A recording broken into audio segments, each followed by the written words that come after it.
Alright, let's solve this relatively complex looking complex inequality. The first thing to do is to split it into two pieces. I'm going to take this middle portion and I'm going to write it twice. I'm going to say that negative 3 is less than negative x over 2 plus 1/2. And I'm also going to write the same inequality again on the right hand side. Negative x divided by 2 is less than plus 1/2 is less than negative 1/2. Okay, so now the first thing to do, let's solve this inequality over here, and I'll do it in red. So to clear out the fraction, okay, this part, what we need to do is actually first group like terms by adding 1/2 to both sides. Alternatively, what we could do is just multiply the whole expression by 2, and that actually probably will be our best bet. So let's just take the whole inequality and multiply everything by positive 2. And an alternative to that would be to multiply through by negative 2. You see we have a negative x here.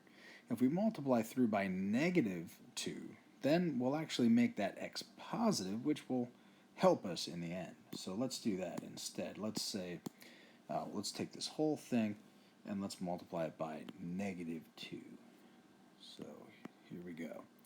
Negative 2 times negative 3 is positive 6.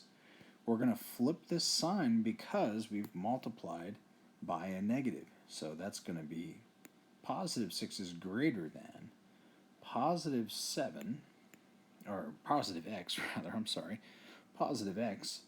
The 2's here have canceled. And in the same way, this 2 and this 2 will cancel. The trick is not to forget that this is negative, because even though you've gotten rid of this negative sign here, you haven't dealt with this negative here. So you're going to have a negative 1 here to deal with. So we'll add 1 to both sides, and the final result is going to be x is less than 7. And there you go.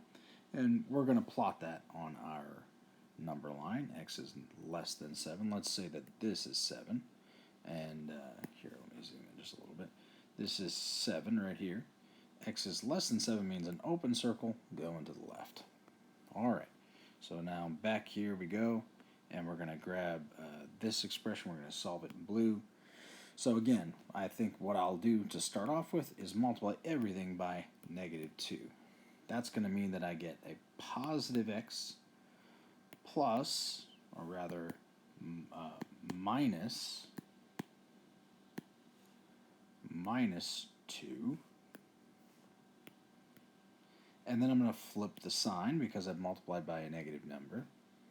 And then that's going to be negative 2 times a negative 1/2, which is going to get me a positive 1. And so then I'm going to add 2 to both sides. And I'll get x is greater than 3. Alright, so then x is greater than 3. I'm going to come over here. I'm going to find 3. Let's say that this is 6, and this is 5, 4, 3. So x is greater than 3 is an open circle going this way, so that the solutions to the inequality are from here to here, not including 3 or 7. So, for example, a good solution to this inequality would be 4. 4 is a solution to the inequality because both inequalities exist here. Because this is a double inequality, what that means is that they must both be true. The word "and" applies. So only solutions in this region are going to be solutions to this inequality.